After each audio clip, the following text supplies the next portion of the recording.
Now the second treatment to the bill of exchange is we get a bill discounted with the bank. Discounted मतलब क्या, अगर आपके पास रॉय ने sign किया हुआ बिल है, but you don't want to wait for so long till the due date, you want the money, so you can go to bank and bank will purchase the bill and give you the money, but bank will not give you the complete amount of the bill. Bank will deduct some amount which is called as discount.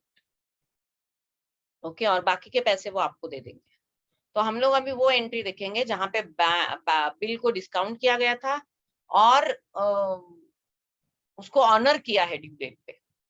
लेकिन हमको एक बात जरूर ध्यान में रखनी चाहिए कि discounting of a bill, drawer जो बैंक के साथ बिल को डिस्काउंट करेगा या बैंक को जो वो बिल बेच देगा, उसकी कोई एंट्री नहीं आएगी ड्रॉई के बुक्स में. ड्रॉई इज नॉट कंसर्न कि आप ड्यू डेट तक बिल का क्या करते हो. Draw is not concerned with you now. Draw will only pay the amount against the bill. जो उसके सामने बिल लेके आएगा ड्यू डेट को, उसको वो पैसे दे देगा. Let us go with the journal entries. Now the first concept is bill is discounted with the bank, and उसमें पहला केस है bill is honored on the due date in the books of drawer, in the books of drawee. Now bill drawn की entry क्या आएगी? Bill in the books of drawer, bills receivable to drawee's account, bills payable to, drawer's account debit to bills payable. The bill drawn and accepted. Then the second is bill is discounted. इसकी ड्रॉई के book में कोई entry नहीं है. Drawer के book में होगी bank account debit with the amount received, discount account debit with the amount deducted by the bank to bills receivable. Now drawer has sold a bill to the bank.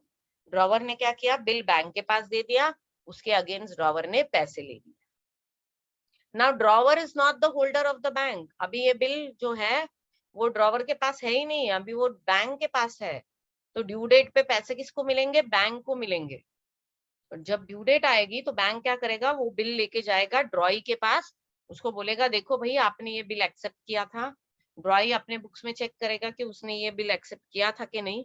वैसे भी check क्या है, ड्रॉई वो bill pay भी आपका acceptance होता ही है. Once Roy is satisfied, he will give the money against the bill and take the bill for record.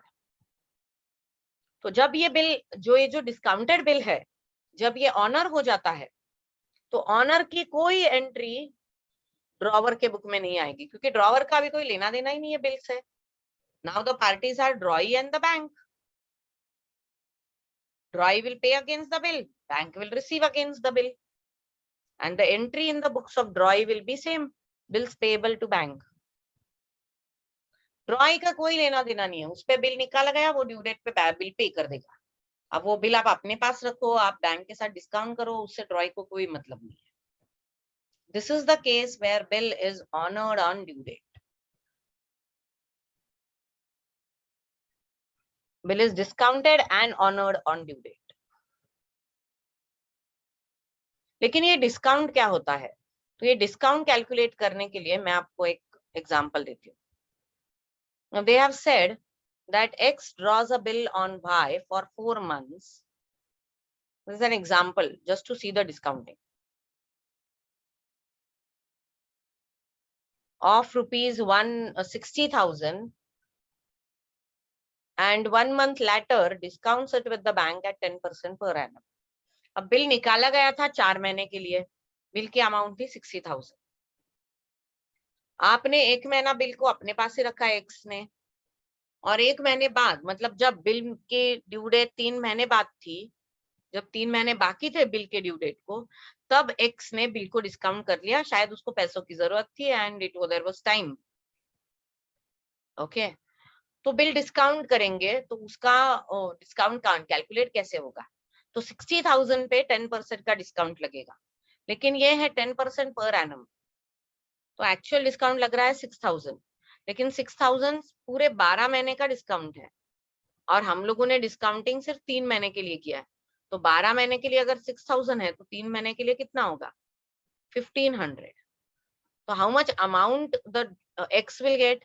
60,000 minus 1,500. Discounting की एंट्री यहाँ पे क्या होगी? बैंक अकाउंट डेबिट X को मिला 58,500, discount account debit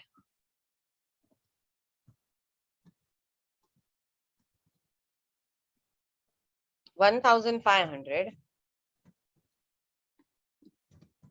to bills receivable account। तो bill कितने का था? 60,000 का, वो इधर आ जाएगा। That's it. This is the entry of bill discounted with the bank. और ये एंट्री सिर्फ और सिर्फ ड्रॉवर के बुक में आएगी। मतलब अगर एक्स ने बिल को डिस्काउंट किया है तो ये एंट्री बस एक्स के ही बुक में आएगी और किसी के भी बुक में ये एंट्री नहीं आएगी, वाई के बुक में बिल्कुल नहीं आएगी। Now taking this as an example and this as working note, we will pass the journal entries.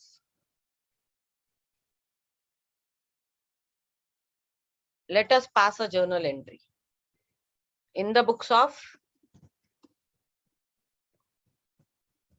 X and here in the books of Y. Now bill was drawn by X on Y, so entry will be bills receivable account debit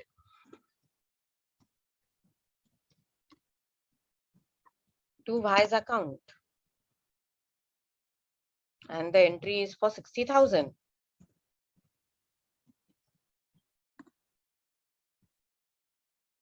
Y के book में same entry क्या होगी?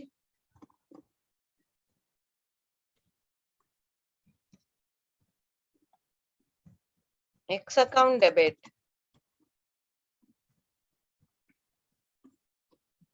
to bills payable account.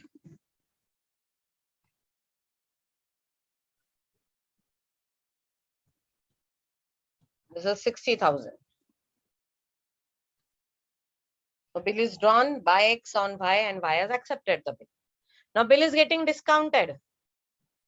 And when bill is getting discounted, there will be no entry in the books of Y. Y is not concerned. अब हम लोग ये same ले लेते हैं बिल इज डिस्काउंटेड का। ये 4 मंथ के लिए निकाला था बिल 60,000 का, 1 महीने बाद उसको डिस्काउंट किया 10% पे।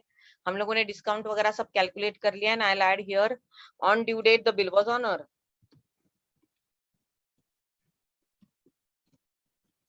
तो हम लोग उसकी एंट्री करेंगे on due date the bill was honour. Okay, so this entry will pass in the books of X।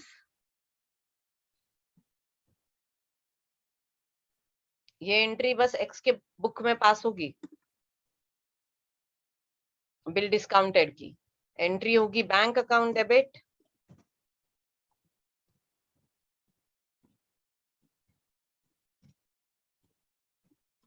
Discount account debit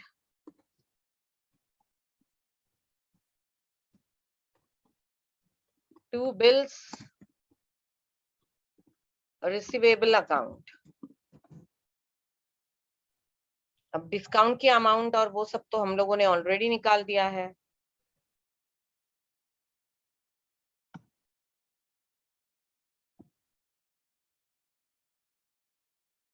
तो एंट्री क्या हो गई? उसको मिला कितना? 58,500, क्योंकि डिस्काउंट था 1,500 का। मैंने थोड़ी देर पहले आपको बताया, ये निकाल के दिखाया।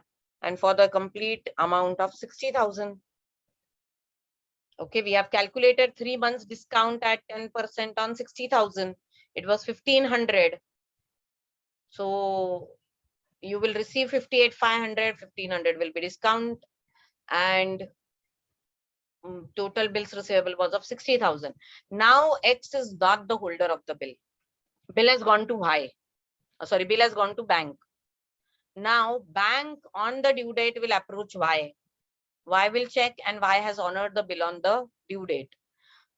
तो ये बिल ऑनर की जो एंट्री है वो कोई एंट्री नहीं बनेगी इधर।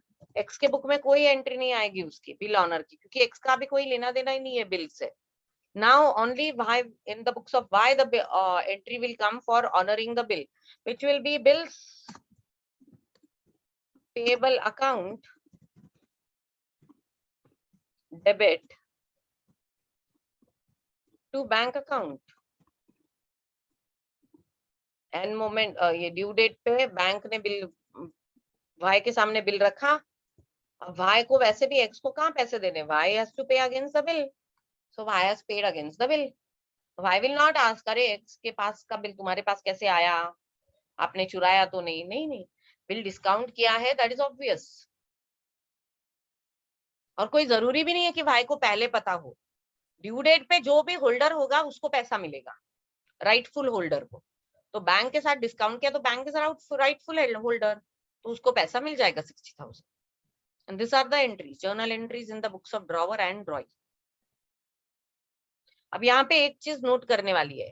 When X was getting the money, he got 1500 less, but when Y is paying the money, he will pay the entire amount.